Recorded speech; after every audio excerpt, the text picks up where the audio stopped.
Integration और summation of A determinant. Okay, यानी कि अगर हमें डिटर्मिनेंट गिवन है तो उसका इंटीग्रेशन और समेशन कैसे कैलकुलेट करते हैं। तो इंटीग्रेशन या समेशन निकालने के लिए किसी डिटर्मिनेंट का दो इंपॉर्टेंट पॉइंट ध्यान रखने हैं। ओके, फर्स्ट, अगर डिटर्मिनेंट के किसी एक रो या कॉलम में वेरिएबल प्रेजेंट है तो सिग्मा या इंटीग्रेशन उस कॉलम या रो पर अप्लाइड करेंगे। ओके, उसके बाद अप्लाई करने के बाद डिटर्मिनेंट की वैल्यू कैलकुलेट कर लेंगे। ओके, दूसरा पॉइंट है, अगर ऐसा नहीं है प्यारे बच्चों, यानी कि अगर वेरिएबल एक से ज्यादा रो या कॉलम में प्रेजेंट है तो सबसे पहले आप उस डिटर्मिनेंट की वैल्यू कैलकुलेट करेंगे एंड देन इंटीग्रेट और समेशन। ओके, लेट अस सी।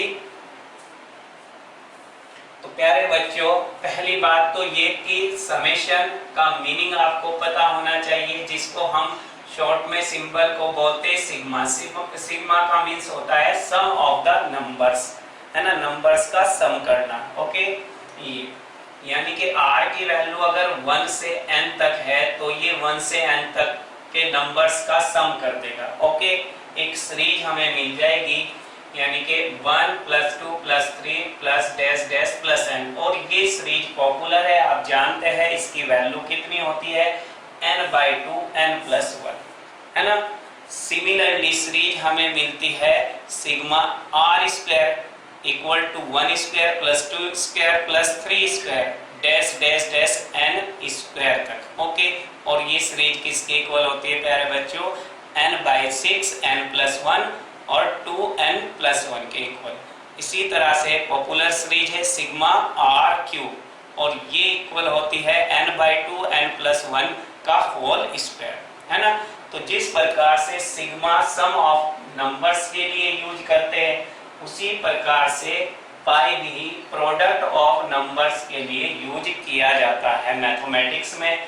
अगर पाई, है ना, पर ऑपरेट है r की वैल्यू 1 से n तक, तो इसका मीनिंग क्या है, हमें 1 × 2 × 3 डैश डैश n तक के नंबर का प्रोडक्ट करना है, और ये प्रोडक्ट किसके इक्वल होता है प्यारे बच्चों, फैक्टोरियल n के। इसी प्रकार से अगर पाई r² गिवन है तो इसका मीनिंग क्या है, फैक्टोरियल n का होल स्क्वायर है, यानी कि 1² × 2² × 3² डैश डैश × n का स्क्वायर। तो ये हमें मिलेगी वैल्यू फैक्टोरियल n का होल स्क्वायर। ओके, ये तो इसी तरीके से क्यूब की वैल्यू निकाल सकते हैं, है ना। अब हम एग्जाम्पल लेते हैं इसके ऊपर प्यारे बच्चों। एग्जाम्पल 1 गिवन है आपको, डिटर्मिनेंट = r 2r-1 और r² या x y z, और यहाँ पर है n/2 n+1 n² n/6 n+1 और 2n+1, और इसमें फाइंड करना है प्यारे बच्चों, find summation of dr r vary from 1 to n। ये वैल्यू हमें कैलकुलेट करनी है। तो जैसा मैंने अभी बताया, दो इंपॉर्टेंट पॉइंट्स बताए। यहाँ पर सबसे पहले चेक करेंगे वेरिएबल कौन से रो या कॉलम में गिवन है ना। तो यहाँ देख रहे हो फर्स्ट कॉलम में ही वेरिएबल इन्वॉल्व हो रहा है, क्योंकि वेरिएबल किसको मानना है, जिस पर समेशन या इंटीग्रेशन अप्लाइड किया गया है। ओके, तो r पर, है ना, r वेरी हो रहा है यहाँ, तो वेरिएबल हो गया r वाला कॉलम। ओके, अब डायरेक्टली क्योंकि एक ही कॉलम में वेरिएबल प्रेजेंट है तो इसी पर हम सिग्मा अप्लाई कर देंगे डायरेक्टली।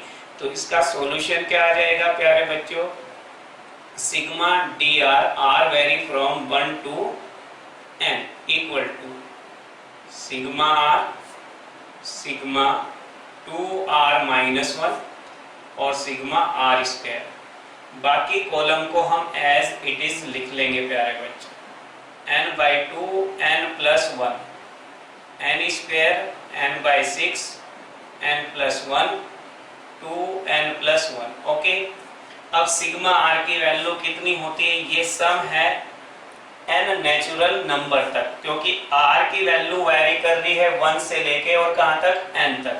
तो ये वैल्यू हमें मिल जाएगी प्यारे बच्चों n/2 n+1। ओके, अब समीशन 2r-1 की वैल्यू क्या होगी, चलिए इसको कैलकुलेट कर लेते हैं। समीशन r 2r-1 है, तो 2r-1 की वैल्यू, तो 2 को बाहर रखेंगे, समीशन r माइनस समीशन 1, तो समीशन 1 की वैल्यू 1 को n बार ऐड करना है, क्योंकि r वेरी हो रहा है 1 से n तक, तो ये वैल्यू सिग्मा r की वैल्यू मिलेगी n/2 n+1 और ये वैल्यू मिलेगी n। ओके, 2 से 2 उड़ा देंगे तो n² + n माइनस n से n, और ये मिलेगी वैल्यू हमें n²। तो यहाँ पर वैल्यू मिल जाएगी प्यारे बच्चों n²। ओके, ये वैल्यू हमें मिल जाएगी n²। सिग्मा r² की वैल्यू कितनी है, n/6 n+1 और 2n+1। Okay, x y z को एज इट इज लिखेंगे, नेक्स्ट कॉलम को एज इट इज लिखेंगे, n² n/6 n+1 और 2n+1। ओके, ये आ जाएगा। अब प्यारे बच्चों देखो, अब इस डिटर्मिनेंट की वैल्यू कैलकुलेट करेंगे। यहाँ पर देखो C1 और C3 क्या है, आइडेंटिकल है ना। अगर किसी डिटर्मिनेंट के 2 रोज और 2 कॉलम्स आइडेंटिकल है तो उस डिटर्मिनेंट की वैल्यू होती है 0। तो इसकी वैल्यू हम लिख देंगे 0। रीजन क्या है, C1 = C3। तो this is the final answer. तो इस प्रकार से हम कैलकुलेट कर सकते हैं। ओके, नेक्स्ट क्वेश्चन लेते हैं। तो एग्जाम्पल 2 है आपके पास प्यारे बच्चों, dx = गिवन है x³ + 5 sin x e⁻x + 1। Okay, ये वैल्यू आपको गिवन है, और यहाँ -1 0 3 ये गिवन है, और ये 3 2 5 है ना। ये वैल्यू आपको गिवन है ना। पूछा गया है integration, find integration of dx × x, है ना। ये इंटीग्रेशन पूछा गया है। ओके, यानी कि इंडेफिनिट इंटीग्रेशन हमें करना है इस डिटर्मिनेंट का। तो हम देख रहे हैं कि एक कॉलम में, केवल एक सिंगल कॉलम में वेरिएबल इन्वॉल्व हो रहा है, तो हम जो इंटीग्रेशन साइन है इस कॉलम पर ही ऑपरेट कराएंगे, अप्लाइड करेंगे। ओके, है ना। अगर किसी एक रो या किसी एक कॉलम में वेरिएबल प्रेजेंट है तो इंटीग्रेशन या समेशन उसी रो या कॉलम पर अप्लाइड करेंगे। ओके, तो सॉल्यूशन क्या हो जाएगा प्यारे बच्चों, integration of dx × dx = okay, तो यहाँ पर इंटीग्रेशन हो जाएगा x³ + 5 dx -1 0 3 को एज इट इज लिखेंगे। ओके, ये ओके, sin x का इंटीग्रेशन dx और e⁻x + 1 का इंटीग्रेशन, ये आ जाएगी वैल्यू। अब इसको प्यारे बच्चों इंटीग्रेट कर देंगे। ओके, x³ का इंटीग्रेशन बताओ क्या आ जाएगा, x⁴/4 + 5 का 5x मिल जाएगा, और यहाँ पर sin x का -cos x और e⁻x + 1 ये आ जाएगा x। ओके, -1 0 3 3 2 5 अब हम यहाँ पर क्योंकि इंडेफिनिट इंटीग्रेशन है प्यारे बच्चों, तो यहाँ पर हम plus C constant of integration add करेंगे, है ना। अगर इंडेफिनिट इंटीग्रेशन है और अगर डेफिनिट है तो हम फिर कांस्टेंट ऑफ इंटीग्रेशन ऐड नहीं करेंगे, तो ये ध्यान रखना है। अब आप इसको इजीली क्या कैलकुलेट कर सकते हैं, इस डिटर्मिनेंट की वैल्यू आप इजीली कैलकुलेट कर सकते हैं। किसी भी रो या कॉलम के रेस्पेक्ट इसको हम एक्सपेंड कर देंगे तो हमें इस डिटर्मिनेंट की वैल्यू कैलकुलेट हो जाएगी। तो आप इजीली किसके C2 के रेस्पेक्ट इसको एक्सपेंड कर सकते हैं। ओके, ये प्लस ये माइनस और ये प्लस, तो ये माइनस माइनस प्लस होगा, फिर ये प्लस और ये क्या लेंगे हम माइनस लेंगे, उसके अकॉर्डिंग डिटर्मिनेंट की वैल्यू कैलकुलेट कर सकते हैं। ओके, तो वो इजीली आप निकाल लेंगे डिटर्मिनेंट। तो ये तरीका है प्यारे बच्चों, है ना। अब चलिए नेक्स्ट क्वेश्चन लेते हैं, क्वेश्चन नंबर 3। ओके, यहाँ पर fx इक्वल टू आपको गिवन है प्यारे बच्चों, fx equal to 2x plus 1 x plus 2 minus 1 0 x square plus 4 और 2x प्लस 3 और 5x, और यहाँ गिवन है x minus 1। Okay, fx equal to 2x plus 1 x plus 2 minus 1 0 x square plus 4 2x plus 3 5x x minus 1 determinant given है। Okay, अब हमें find करना है, find integration 0 to 1 fx dx। Okay, तो solution हम कैसे करेंगे, तो मैंने प्यारे बच्चों बताया था कि अगर एक से ज्यादा रो या कॉलम में वेरिएबल प्रेजेंट है तो सबसे पहले हम उस डिटर्मिनेंट की वैल्यू कैलकुलेट करेंगे एंड देन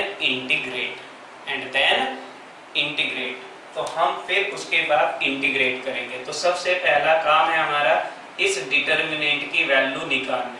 अब इस डिटर्मिनेंट की वैल्यू कैसे निकालेंगे हम, है ना, एक्सपेंड करेंगे, है ना, किसके रेस्पेक्ट, सेकंड कॉलम के रेस्पेक्ट करेंगे। ओके, तो ये साइन कैसा माना जाता है प्लस, ये क्या लिया जाता है माइनस, ये प्लस, तो ये माइनस ये फिर प्लस और ये माइनस, ये ध्यान रखना है ना, कोफैक्टर्स वाला मेथड ध्यान रखना है प्यारे बच्चों। तो माइनस माइनस ये हो जाएंगे प्लस। अब -1 जिस कॉलम में है उसको डिलीट करेंगे, रो को डिलीट करेंगे, बचेगा x plus 2 5x, cross multiply करेंगे x square minus x, minus में माइनस 5x स्क्वायर और माइनस कितना आ जाएगा 10x। ओके, ये वैल्यू मिलेगी, फिर 0 हो जाएगा ये, तो इसको 0 लिख लेंगे। अब ये आएगा, ये माइनस था, ये फिर प्लस, ये फिर माइनस, माइनस आएगा x स्क्वायर प्लस 4। इस रो को और इस कॉलम को डिलीट करेंगे तो मल्टीप्लाई हो जाएगी यहाँ पर 2x प्लस 1 और 5x की, 5 2 जा 10x प्लस 5x, और माइनस में 2x स्क्वायर 5 2 जा 10x स्क्वायर, ओके, और 5x और 2x square minus 3x। Okay, अब इसको सिंप्लीफाई कर लेते हैं। तो सबसे पहले, है ना, हमने कैलकुलेट किया डिटर्मिनेंट की वैल्यू को। ओके, उसके बाद हम इंटीग्रेट करेंगे इसको। तो यहाँ पे देखो प्यारे बच्चों, x स्क्वायर माइनस 5, तो ये हो गए माइनस 4x स्क्वायर। ओके, यहाँ माइनस, ये हो गए माइनस के 11x। चलिए माइनस, अब यहाँ पर x स्क्वायर और यहाँ पर देखो x स्क्वायर है, तो यहाँ मिलेंगे हमें 8x स्क्वायर, 8x स्क्वायर, तो 8x स्क्वायर की मल्टीप्लाई करेंगे हम x स्क्वायर में। ओके, तो कितना आ जाएगा 8x4 मिल जाएगा। और यहाँ पर है -3x, 3x की x स्क्वायर में करेंगे, 3x की x स्क्वायर में करेंगे x क्यूब। ओके, अब 4, तो यहाँ पर 2 माइनस हो गए थे, 8x स्क्वायर, 8 4 जा 32, 32x स्क्वायर। और यहाँ है 3x, 4 3 जा 12x। ओके, ये वैल्यू हमें मिल जाएगी प्यारे बच्चों। अब यहाँ पर सिंप्लीफाई कर लेते, 8x की पावर 4 माइनस का 3x cube. Okay, 32x square, ये माइनस ये भी माइनस, तो 36x स्क्वायर हो जाएंगे। ये माइनस के 12 और ये माइनस के 11 है, तो माइनस के 23x आ जाएंगे। ओके, तो ये वैल्यू हमने कैलकुलेट कर ली डिटर्मिनेंट की। Therefore integration over 0 to 1 fx dx easily निकाल देंगे। इंटीग्रेशन x की पावर 4 का इंटीग्रेशन x की पावर 5/5 है ना, 3x की पावर 4/4, 36x क्यूब अपॉन 3 से ये कैंसिल कर देंगे 12 बार। Okay, -23x square upon 2। Okay, this is the final answer. Okay, तो डायरेक्टली हम इंटीग्रेट कर देंगे इसको। तो ध्यान रखने हैं ये 2 पॉइंट इंपॉर्टेंट मैंने बताए, इन 2 पॉइंट को ध्यान रखते हुए डिटर्मिनेंट का इंटीग्रेशन या समेशन हम कैलकुलेट करते हैं। ओके, चलिए एक और लास्ट क्वेश्चन हम ले लेते हैं प्यारे बच्चों, है ना। क्वेश्चन नंबर 4, क्वेश्चन नंबर 4 है dr आपको गिवन है प्यारे बच्चों, dr आपको गिवन है r square r cube. Okay, 3 5 -1 factorial n का होल स्क्वायर और फैक्टोरियल n का whole cube. Okay, find pi r vary from 1 to n dr। Okay, ये वैल्यू हमें कैलकुलेट करनी है। चलिए सॉल्यूशन देखिए। वेरिएबल किस में है, फर्स्ट कॉलम में गिवन है ना, कहीं भी दे सकते हैं, फर्स्ट कॉलम में, सेकंड कॉलम में या थर्ड कॉलम में, या रो में दिया जा सकता है ना, ये वेरिएबल प्रेजेंट हो सकता है। तो उसी के रेस्पेक्ट हमें क्या पाई या समेशन या इंटीग्रेशन करना है। ओके, तो यहाँ पर pi dr r vary from 1 to n equal to summation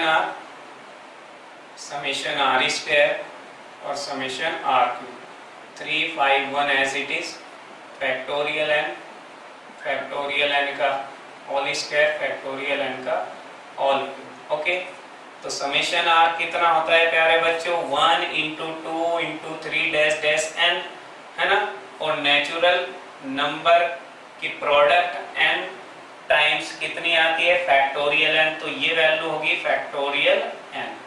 और सिग्मा r स्क्वायर ये हो जाएगी फैक्टोरियल n का होल स्क्वायर, और सिग्मा r क्यूब ये हो जाएगी फैक्टोरियल n का whole cube. Okay, 3 5 1 factorial n का होल स्क्वायर, फैक्टोरियल n का होल क्यूब।